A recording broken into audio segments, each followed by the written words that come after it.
Hey everyone, and welcome to today's Explainer. I am absolutely thrilled to have you here. Listen, whether you're a focused learner, a finance professional, or honestly just someone who deals with a lot of data and wants to finally get artificial intelligence to do the heavy lifting for you, you are in exactly the right place. Today, we're going to completely transform how you use AI for financial analysis. We are moving way past the basics. We're diving into the kind of structured, strategic methods that take your AI from a basic, run-of-the-mill text generator and turn it into a highly reliable junior analyst. All right, let's dive right in. So we've all been there, right? You've got this massive spreadsheet. Maybe it's your company's entire software subscription spend, and you desperately need some insights. So what do? You upload it to your favorite AI tool, type in, analyze this, and you eagerly wait. And what actually comes back? A totally generic, completely useless summary that basically just reads your column headers back to you. It's so frustrating. You already know what's in your file. You need actual insights, not a basic description. Well, today we are going to unpack exactly why this happens and, more importantly, how to fix it for good.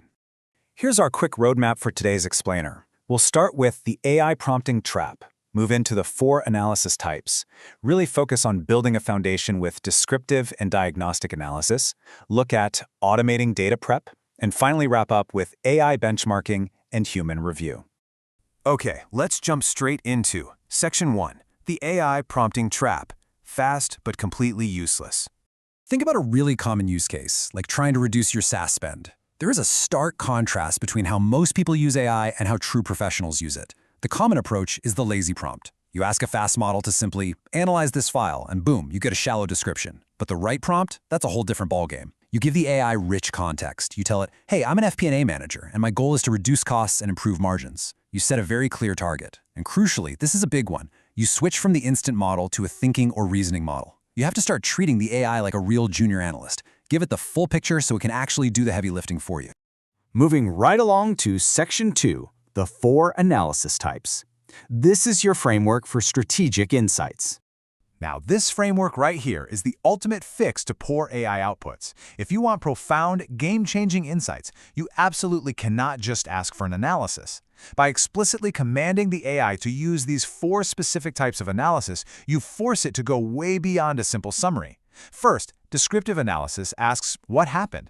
It measures the cold, hard facts. Diagnostic analysis then asks, why did it happen, digging into the underlying reasons. Predictive analysis forecasts what will happen next. And finally, prescriptive analysis asks, okay, what should we do about it, defining the actual practical levers you need to pull to hit your targets.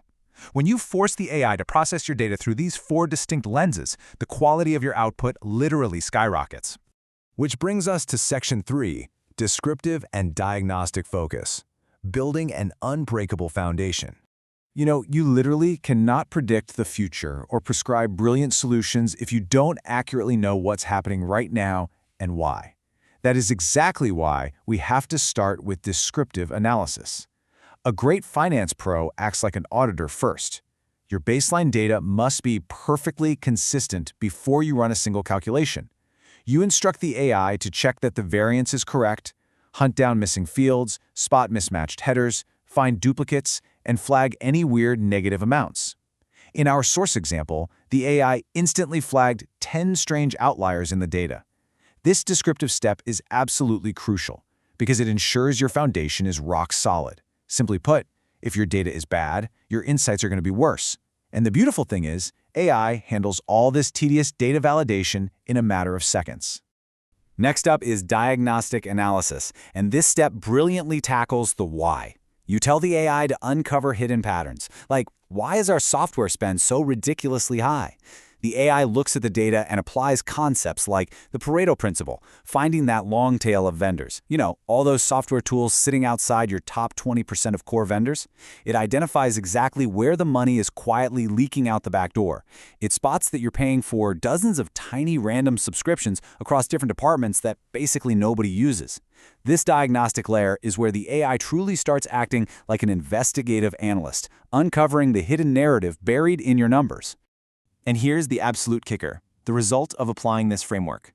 By forcing the AI through the diagnostic and prescriptive layers, it uncovered a massive insight. In our SaaS spend example, the AI calculated that simply by switching all current non-annual SaaS contracts over to annual payment terms, the company could save $2.6 million. Think about that for a second.